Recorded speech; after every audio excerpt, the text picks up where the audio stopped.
rotated the guards in the game on Sunday because we felt like that's what we wanted to do, to give Juice a chance to get in there. And Juice did a really nice job with some of the reps that he was given.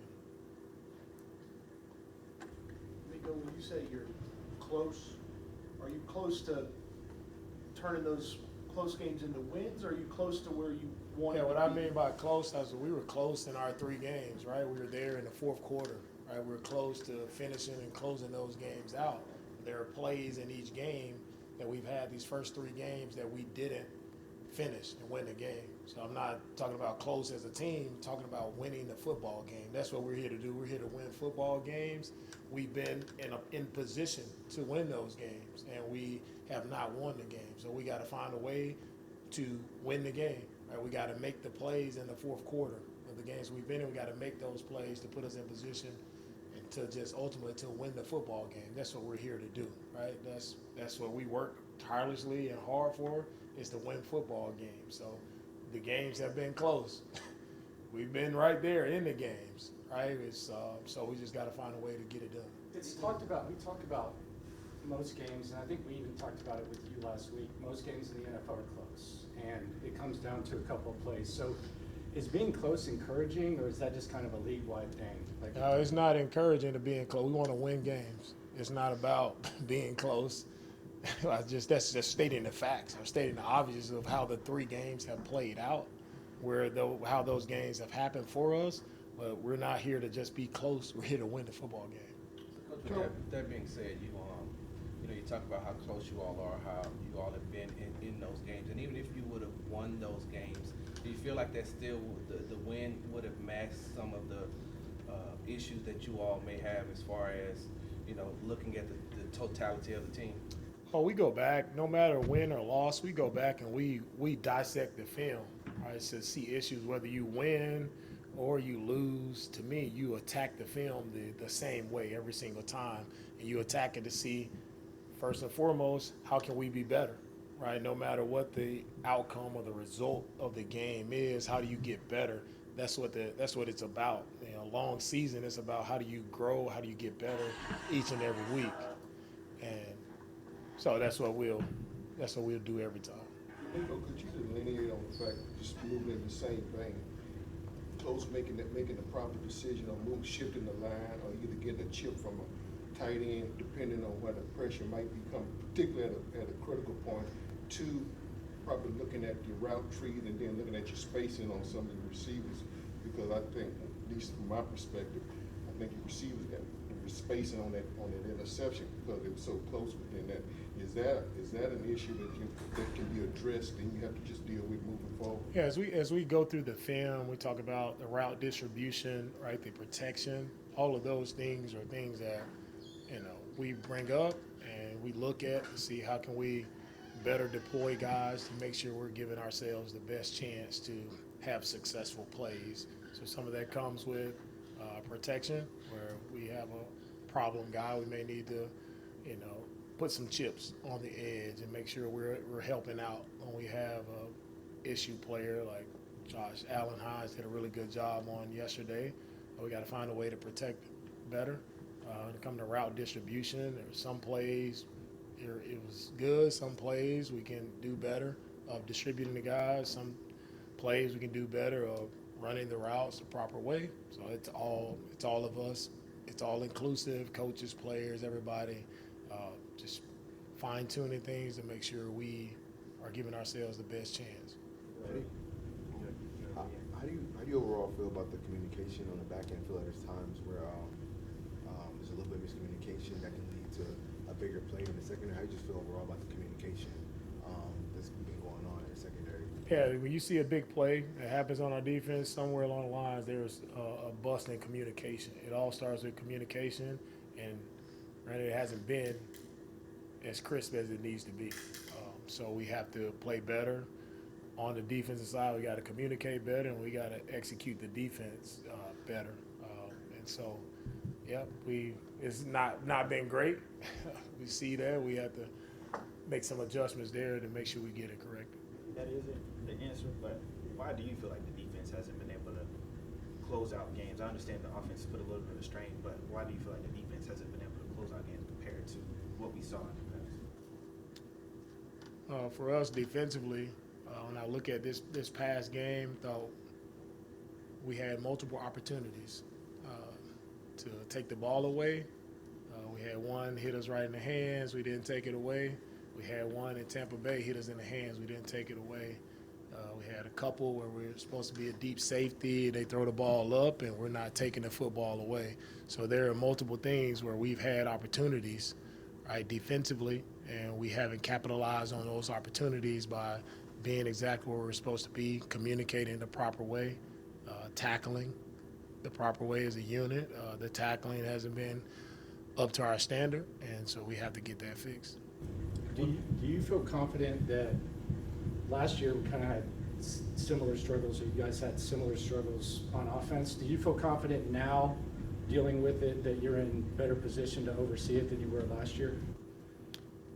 For me, right now with our team, like when you go through each team, like no matter what year it is, like each team has it's faced with its own adversity and different issues that arise. So for me as the head coach, it's a matter of, hey, different set of problems, different set of challenges, and I'm up for it. Like that's why I'm here. Like that's how we'll attack it. We'll get it all corrected, and we'll get this thing going in the right direction. Does this feel different then? I don't compare year to year for me. I say this is a different year. 2023, completely different team. 2024, completely different team.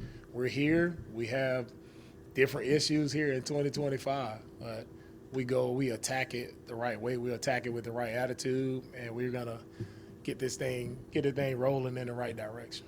What do you do to change? I mean, you've identified the challenges early on, and if you have the same challenges, what do you do to try to chip away at those? Yeah, you just go through it. You make the necessary adjustments you need to make, right? Whether it's schematically, whether it's personnel, you just make the adjustments that you need to make schematically and see how it improves from week to week. So we'll take a look at where we've been over these first 3 weeks, just take a deep dive and look into it and see, like, how can we, first and foremost, as coaches, it always starts with the coaches, like, how can we put guys in better position? Like, how can we help the players to be in position to get on the winning side of things? So it all starts there with how we plan, how we prep, and how we structure practices throughout this week.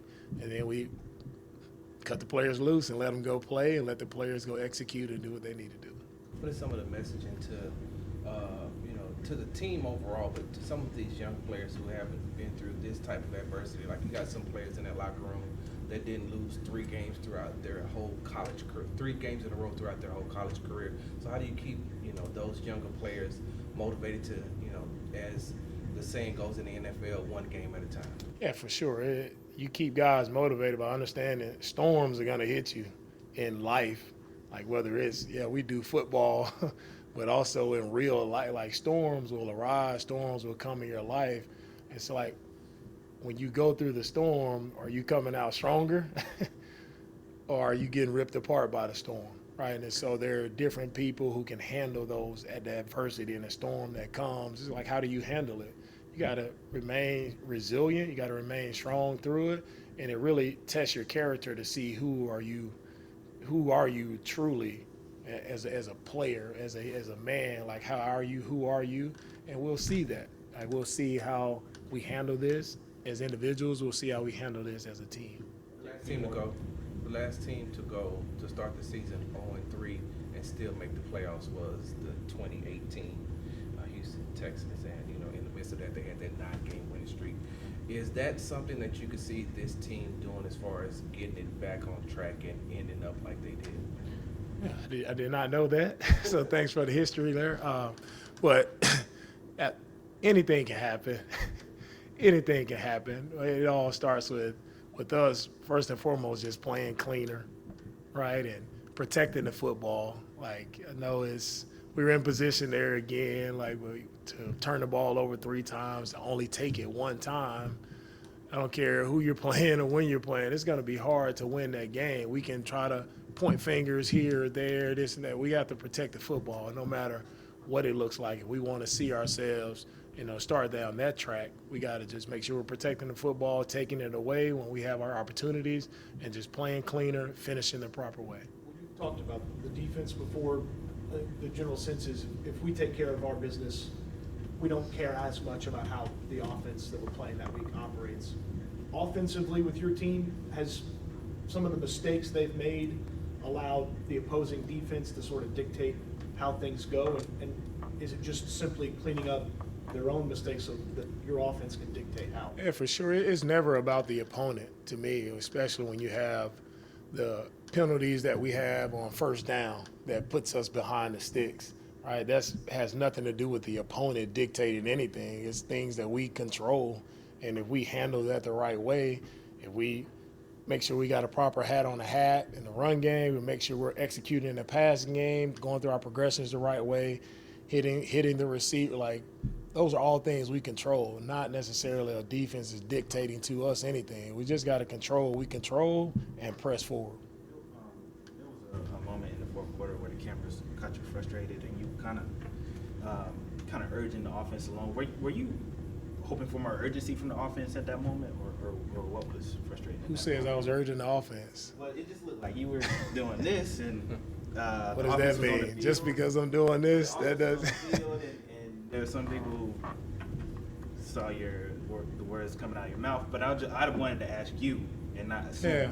No, when you saw me, if you guys saw me animated on the field, that was directed. I think during that snap, we got on the ball, we went tempo, and the refs held our offense from continuing to run their play, and the ref said that we were substituting, which we were not substituting. No one on our sideline got off the sideline or moved, and so they didn't allow us to run our tempo offense. They held the huddle. So that's who I was talking to, the official, right, and making sure that we're able to run our offense the proper way. You weren't yelling. Just we don't think you were, but so just to clarify, you weren't yelling at Nick Haley, correct? I just said I was talking to the official. All right. No, I was not yelling at anybody on our sideline, any coaches, any players. I'm too cool for that. DeMeco, quickly on the wrap up, is this something that, I know all of y'all send different things into the league office about certain plays. Is this something that you would know going up to the league office about that particular issue, holding you back and y'all not substituting? Because is that just part of the overall thing that y'all send up? Every week, if we have any issues, anything that arise from that standpoint of how the game was managed, we'll go through it with the league office and make sure we talk about that. And really, it's also about talking to the officials for the next game of things we want to do offensively. If we wanted to do that, just having awareness. Yeah, Stingley is still, we're evaluating his oblique. He hurt his oblique in the game, early in the game yesterday, tried to push through it. He couldn't push through it. So we're still evaluating him, probably be day to day with where he's is. Coach, I know that you all can control what you can control as far as coaches is concerned, as far as players and play on the field. But, from the fan standpoint, they're looking at it and they're saying, this team is 0-3 and, for a lot of them, they don't feel like there's no coming back from that. What is, something that you could say to the fans to, encourage them to, just say, hold on, don't, jump ship yet? That's why we play the games, right? We're 0-3. We don't want to be 0-3, but that's the matter of the fact. That's where we are now, right? We have to go out. We have to play better. So for our fans, just continue to support us. If you want to, I know how everybody gets rowdy, everybody gets upset. You should win every game. I get it. We're trying to win every game. We're working hard. We're doing our best. We just got to go play better to make sure we give our fans something to be proud of.